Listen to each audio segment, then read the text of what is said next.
Бүгінгі қозғайтын тақырыбымыз ЛГБТ төңірегінде. Көпшілікке ұнамауы мүмкін дегенмен біз бел байладық. Дядя Дональдтан жалынды сәлем. Сөзін осылай түйіндеген мәжіліс депутаты Еділ Жаңбыршин Қазақстан Республикасының премьер-министрі мен Қазақстан Республикасының ұлттық комитетінің төрағасына ұсыныс тастады. Бүгінгі бағдарламада дәл осы ұсынысты егжей-тегжейлі талқылайтын боламыз. Эфирде ел дауысы ұжымы және мен Талаптан Иманбай. Арнамызға тіркеліп лайк басуды ұмытпаңыздар.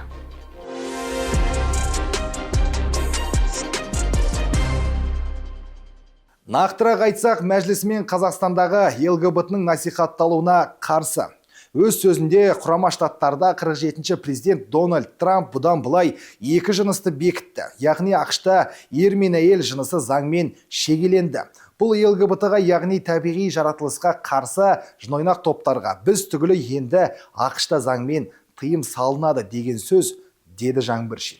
Еске сала кетейік, өткен жылдың мамыр айында ЛГБТ-ны насихаттауға қарсы петиция жарияланған болатын.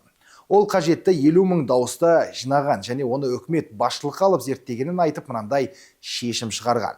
Жасөспірімдер мен балаларды жынысты қатынастарды насихаттау мен культ қылудан қорғау, алшақтату талабы белгіленді. Петицияны ішінара қанағаттандыру туралы шешім қабылданады.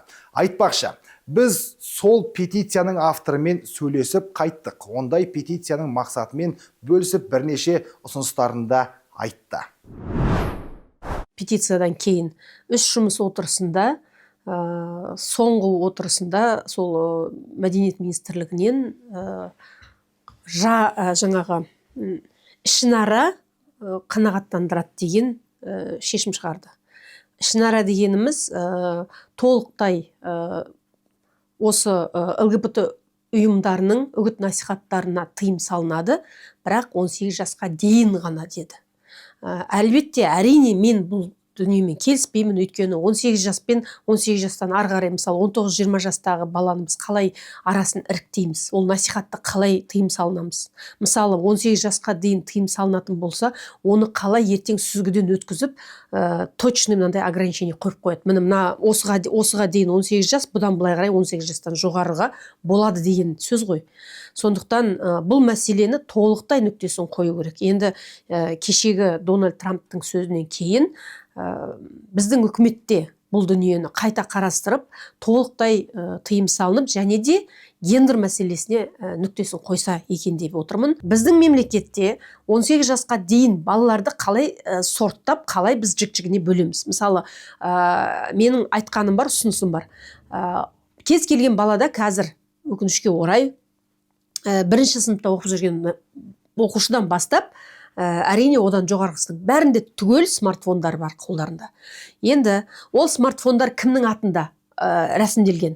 Ол смартфондар әкесінің болмаса анасының атында болады.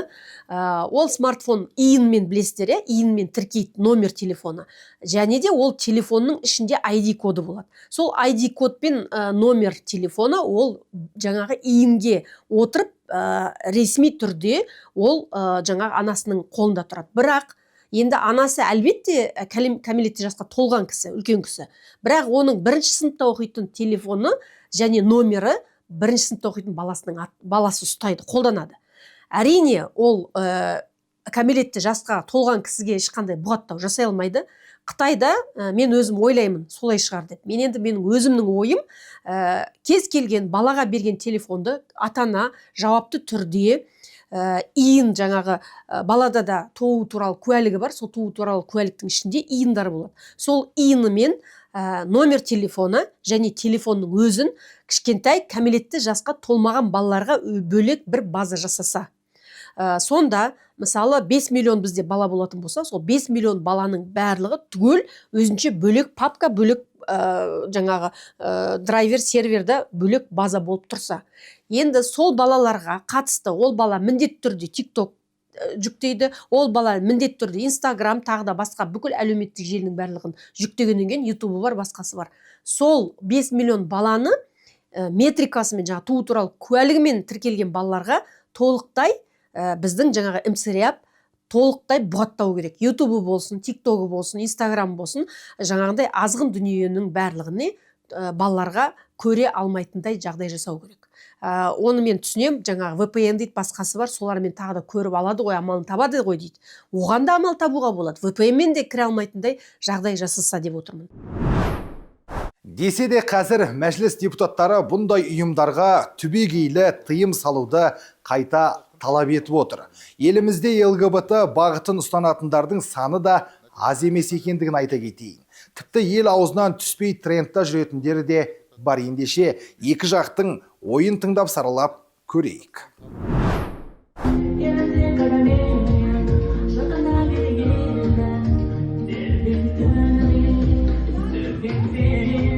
Бұл бейнені әлеуметтік желіде кездестірген боларсыз. Амилай лақабатымен танымал Абылай Баймұратов есімді трансгендер.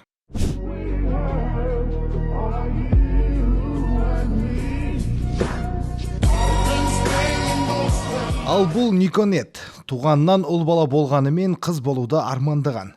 17 жасында арманына жетті. Бүгінде әлеуметтік желіде қызық іздеген жандардың жиі көретін тренді осы. Басқа жанды қиялдадың ба? Трансгендердің бұндай бейнелері жиі әлеуметтік желіге салуы біздің қоғамда наразылық жиі тудырады. Сол үшін де осы аптадағы мәжіліс отырысында депутат Еділ Жаңбыршин ЛГБТ-ға толықтай тыйым салуды ұсынды.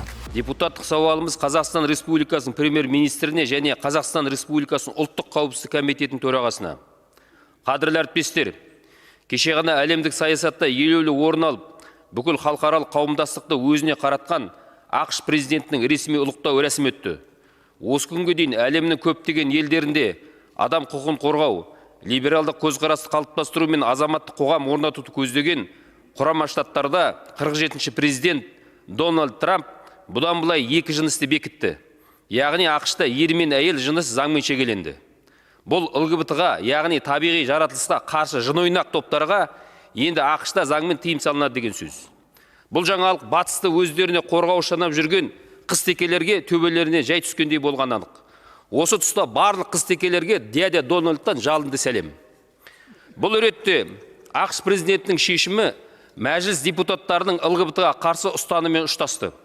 Өйткені біз мәжіліске келгелі бері ұлтымыздың болашағына балта шауып жүрген азғын жолмен күресіп келе жатырмыз. ЛГБТ тақырыбы жалпы әлемде жиі көтеріліп тұратын тақырып. Кейбір мемлекеттер бұған қарапайым құбылыс ретінде қараса, кейбірі түбегейлі қарсы.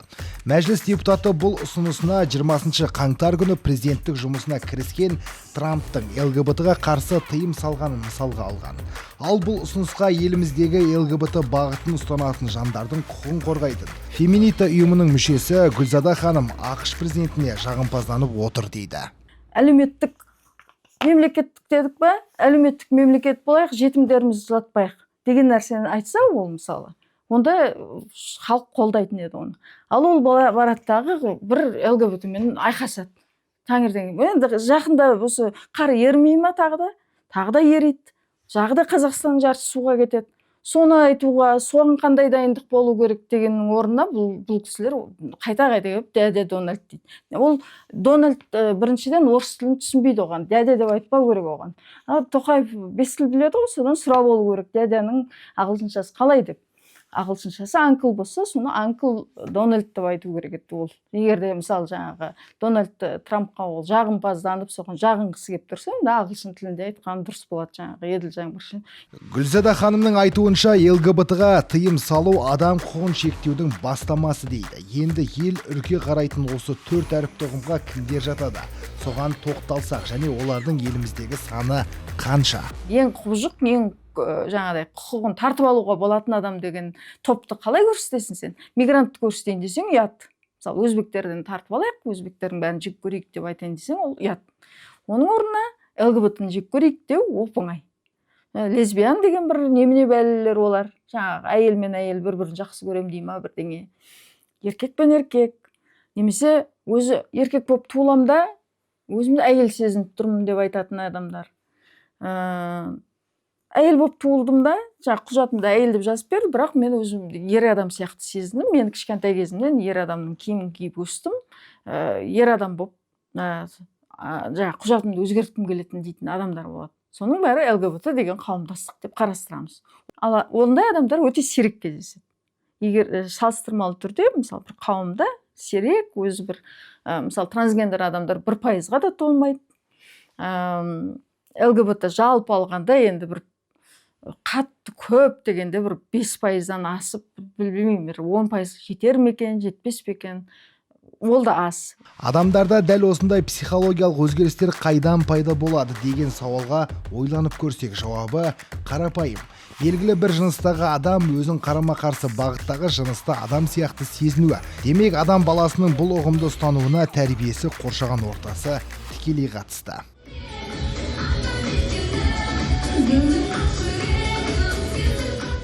Ұлды қалайды, қызды қалайды. Бұл әрекет негізінде көбінде ерте жастан пайда болады. Бізде енді жасөспірім шақ деді ғой, жасөспірім шақта бізде жыныстық жетілу деген болады. Жыныстық жетілу, яғни бұл жерде психикалық та өзгеріс болады, биологиялық жетілу болады, және де физиологиялық. Осы өзгеріс кезінде адамда психикасында әжептәуір біршама қысымдар болады, немесе өзгерістер болады.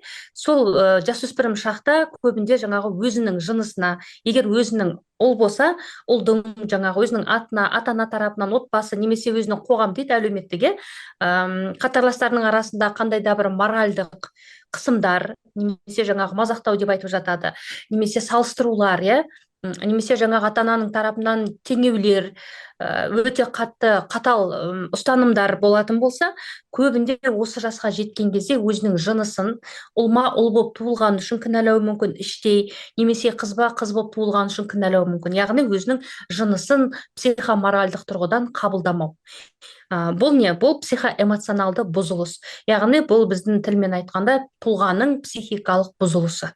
Егер белгілі бір факторды біздің тарапымыздан, егер мамандардың тарапынан зерттелетін болса, талданатын болса, адамның қалауы болатын болса, бұл өзгеруге болады. Бірақ ұзақ уақыт кетеді. Себебі бізде халықаралық психикалық стандартқа сай, ассоциация психиатров, психология, МКБ-11 дейді, бұл ауру емес, бірақ синдромға жатады. Сауда емес. Егер бұның туындау факторы 3 деңгейге бөлдік қой, анықталатын болса, ол шешіледі. Бастапқыда психоэмоционалды аймақты зерттеледі, одан кейін психикалық процесті реттеп отырып, кем дегенде 2-3 жыл уақыт үздіксіз психотерапевттің және психологтардың көмегімен шығуына болады. Біздің қоғамның көбісі ЛГБТ ұғымына қарсы, оны жойып тоқтату үшін түрлі амал айла жасап келеді. Енді мәжілісмендер көтерген бұл заң қаншалықты тоқтау бола алады? Заң қабылданып кеткенде дегенде, мысалы, ондай, мысалы, заңдар онсыз да біздің, мысалы, менің құқығымды шектейтін заңдар қазір толып жатыр. Мысалы, неке туралы заң деген бар. Неке туралы заң деген жерде ер адам мен әйел адам үйленуіне болады деп жазылып тұр. Міне, жаңа Трамптың армандап отырған сол. Біздің заңымызда солай жазылып тұр. Ол, мысалы, менің құқығымды бұзатын заң сол. Мысалы, маған айтады, Гүлзада, сен еркекке ғана жаңағы үйлене аласың, болды. Басқаша сенде мүмкіндік жоқ дейді. Олар жаңағы Америкада, егер де ЛГБТ өкілі болса, әйтеуір бір ересек адамға, 18 жастан толған адамға екеуін қосып отбасы деп аталуыңа болады. Мысалы, сен өмір бақи бір әйел, екінші әйелмен бірге тұрсаң, өмір бақи, екеуін қосылып үй сатып алсаң, екеуін қосылып бала өсірсең, біреуің тудың да, екеуін қосылып өсірдің. Сосын бір күні мен бір жағдай болып қалды, бір машинаға қағып кетті ма, біреу өліп қалды, жаңағыдай биологиялық шешесі өліп қалды. Ана бала кімге қалады? Екеуі өсіріп отырған. Ол баланы алуға ешқандай да ана әйелде ешқандай құқығы жоқ. Өйткені ол екеуі кезінде жаңағыдай мемлекет оларға мынаның асыраушылары осы екі әйел деп жазып бермеген нәрсеге. Көрдіңіз ба? Сондай заң бізде жоқ ол. Бізде жоқ. Көргендеріңіздей ЛГБТ өкілдерінің бұл оқиғаға реакциялары осындай. Енді нақты ішіне үңіліп көрсек, депутаттар сөздерінде жынойнақтар мен қыз текелерге тыйым салу керек деп түйреп айтқанымен, нақты қандай заң енгізіп, қандай шара қолданатынын түсіндірмеді. Және осы сұрақтың жауабын алу үшін Астанадағы әріптесіміз Әлия Алмауытова 2 күн артынан жүгіріп Еділ Жаңбыршиннан жауап ала алмады. Депутаттардың кейде бұндай әрекеттерін түсінбейді қаласың. Халық алдында жақсы атанғысы келеді ме, әлде іштеріндегі бір ызасын шығару үшін айтады ма, түсініксіз. Ал бұл тақырыпқа халық не дейді? Жауабын әріптесім Рахат қосай берсін. Депутаттар осындай заңды қабылдау мәселесін көтеріп жатыр екен. Сондықтан мен тұрғындардың пікірін білу үшін қалаға шықтым. Бірінші сұрағым ЛГБТ қауымдастығы туралы алматылықтар не дейді? Яғни сексуалдық ашылық немесе әйел мен әйелдің, еркек пен еркектің жыныстық қатынасқа түсуіне қалай қарайды? Анықтап көреміз. ЛГБТ қауымдастығына көзқарасыңыз қалай жалпы? Яғни еркек пен еркектің, әйелдің әйелмен жыныстық қатынасқа түсуіне. Бұл мен ойлаймын, әркім өзінің өмірін сүру керек деп. Сол үшін жақсы, бәрібір маған. Нақты жауап бере алмайды екенмін. Өйткені бәрібірде қалай дұрыс болатыны болмайтыны мен өзім жай тұрғын ретінде, жай кәмелет жасқа толмаған адам ретінде әлі ондай нақты шешім бере алмайды екенмін. Түзу. Иә, қарсы емеспін. Қолдамаймын. Бірақ қарсы шығып, біреуді ұрып, ондайым жоқ точно. Қарсысыз ба, қарсы емессіз? Қарсымын. Қарсысыз ба? Ойбай, қойшы ЛГБТ болайын. Жігіт должен жігітом быть. Я против. Әрине дұрыс емес деп ойлаймын енді. Алла тағала жаратқанда адамды енді ер адам, әйел адам түрінде жаратты ғой. ЛГБТ-ға деген көзқарасыңыз қалай? Нашар ғой? Менің көзқарасым жаман кісі. Ол деген дұрыс емес, не деймін енді. Жалпы дін жағынан қарасаң да жаман нәрсе ғой енді. Сол үшін ЛГБТ-ға толықтай қарсымын. Өте дұрыс емес, келешек ұрпағымызға дұрыс емес. Ол қазақ халқына, қазағымызға жат нәрсе ол. Дұрыс емес деп санаймын өз. Табиғатқа жалпы қазаққа болмасын, дұрыс емес. Жаман көзқарас. Әрине, қазір бүкіл әлемде демократия мен гуманизм насихатталып жатыр, сондықтан кез келген адам өз пікірін толық жеткізуге және өз-өзін қалағандай етіп көрсетуге құқығы бар. Бұрын дәл осындай әрекеттер үшін тыйым салынған болатын. Ал енді алматылықтарға екінші сұрағымды қоймай тұрып, бұрын гомосексуализмге қатысы бар адамдардың жағдайы қалай болғанын және қалай жазаланғанын айтып кетейін. Мысалы, Кеңес одағында гомосексуализм 1933 жылы қылмыс деп танылды. Сол кезеңде қабылданған РСФСР қылмыстық кодексіндегі 121 бапқа сәйкес ерлер арасындағы жыныстық қатынас үшін 5 жылға дейін бас бостандығынан айыру жазасы тағайындалды. Сонымен қатар гомосексуализм қоғамда қауіп ретінде сипатталды. 1933 жылдың желтоқсанында Генрих Ягода ОГПУ бастығы Сталинге гомосексуалдарды жою бойынша есеп берген болатын. Ленинградта 175 адам ұсталып, тергеу жүргізілді. Әрине ресми қылмыстық кодекске өзгерістер енгізілген жоқ, бірақ репрессияларға қатысы бар қызметкерлер осындай қоғамын жою үшін түрлі ойдан шығарылған айыптар арқылы тұтқындаулар мен соттау жұмыстарын жүргізді. Қудалау әсіресе еркектер арасындағы жыныстық қатынасқа қатысты жүргізілді, ал әйелдер арасындағы қатынастар туралы айтылмады. Сонда да 1934 жылы заң күшіне енді. Еркектер арасындағы жыныстық қатынасқа қатысқандар 5 жылға дейін түрмеге жабылуы мүмкін еді. Егер қатынаста зорлық, зомбылық, қорқыту немесе жасөспірімдерге жыныстық әрекеттер жасау жағдайлары орын алса, жаза 8 жылға дейін ұлғайтылды. Кеңес одағында ресми түрде гомосексуализмді заңды түрде жою 1990 жылдары Кеңес одағының ыдырау кезеңінде ғана болды. Ал Германиядағы гомосексуализмге қарсы заң қатаң болды. 1933 жылы Германиядағы билікке нацистер келген соң гомосексуализмге қарсы заңдар күшейтілді. Гитлердің режимі ерлер арасындағы жыныстық қатынасты фашизм мен қоғамның генетикалық тазалығына қауіп ретінде қарастырды. Осылайша 1935 жылы қылмыстық кодексінің 175 бабы қайтадан қатайып, гомосексуалдар жаппай қудалауға ұшырады. Нацистік Германияда гомосексуалдар концлагерлерге қамалды. Олардың көпшілігі өлім лагерлеріне жіберіліп қаза тапты. Сонымен қатар олар үшін арнайы белгі күлгін үшбұрыш тағылды. Бұл оларды қоғамнан айырып, ерекше түрде белгілеу мақсатында қолданылды. Германияда неміс заңдары 1994 жылы толықтай жеңілдетіліп, гомосексуализмге қатысты барлық жазалар жойылды. Батыс елдеріне келсек, ақш-та гомосексуализм заңсыз деп есептелген болатын. Бұл 20 ғасырдың ортасына дейін әсіресе көптеген штаттарда гомосексуализмді қылмыс деп санады. Мысалы, 1950-60 жылдары гомосексуализмге қарсы жаппай қудалау жүріп жатты. Одан бұрын маңызды кезеңдер мен оқиғаларға тоқталайық. 1969 жыл Стоунволл көтерілісі. Нью-Йорк қаласында гейлер мен трансгендерге қарсы полицияның зорлық зомбылығы мен қудалауына қарсы тұрып, Стоунволл қонақ үйінде көтеріліс болды. Бұл оқиға гей құқықтарының қозғалысына жол ашты. 1973 жыл психиатриядан шығару. Американдық психиатрия ассоциациясы гомосексуализмді психиатриялық ауру деп танудан бас тартып, оны медициналық тұрғыдан аурулар тізімінен шығарды. Бұл қоғамдағы қабылдау мен заңдарды өзгеру үшін маңызды қадам болды. 2003 жыл Лоуренс пен Техас ісі. ақш жоғарғы соты гомосексуализмді қылмыс деп санайтын заңдарды конституцияға қарсы деп танып, жою туралы шешім шығарды. 2015 жыл неке теңдігі туралы шешім. ақш жоғарғы соты бір жынысты некелерді заңды деп таныды. Яғни бір жынысты адамдардың некеге тұруы конституцияға сәйкес деп шешілді. Осылайша Америкада гомосексуализмге қатысты құқықтар мен заңдардың өзгеру процесі бірнеше онжылдықтар ішінде жүрді. Ал соңғы жылдары ЛГБТ қауымдастығының құқықтары біртіндеп қорғалып келеді. Бірақ Трамптың келуімен бұл жағдай өзгерейін деді. Ал енді қазір сол ЛГБТ-ға тыйым салу мәселесін депутаттар көтеріп жатыр. Бұл дұрыс па, дұрыс емес пе сіздің ойыңызша? Негізі Қазақстанда басқа мәселелер көп негізінде. Бірінші соны шешіп ЛГБТ-ға кейін көшсе екен деп ойлаймын, менің ойымша. Негізі дұрыс деп ойлаймын. Өйткені екі пол болу керек қой, тек әйел және еркек. Еркекпен ол деген дұрыс емес. Правильно. Мана Трамп не дейді?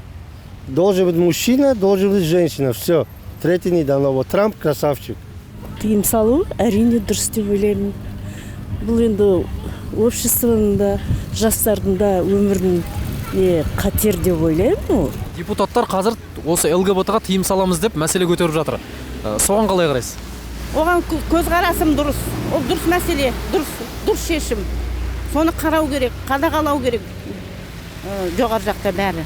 Тыйым салу керек. Ондай адамдармен күресіп күшті соған кетірудің орнына басқа да бір более масштабный дейміз ғой, басқа да бүкіл саланы қамтитын бір мәселелерге көңіл бөліп, солармен күрескен дұрысырақ па деп ойлаймын.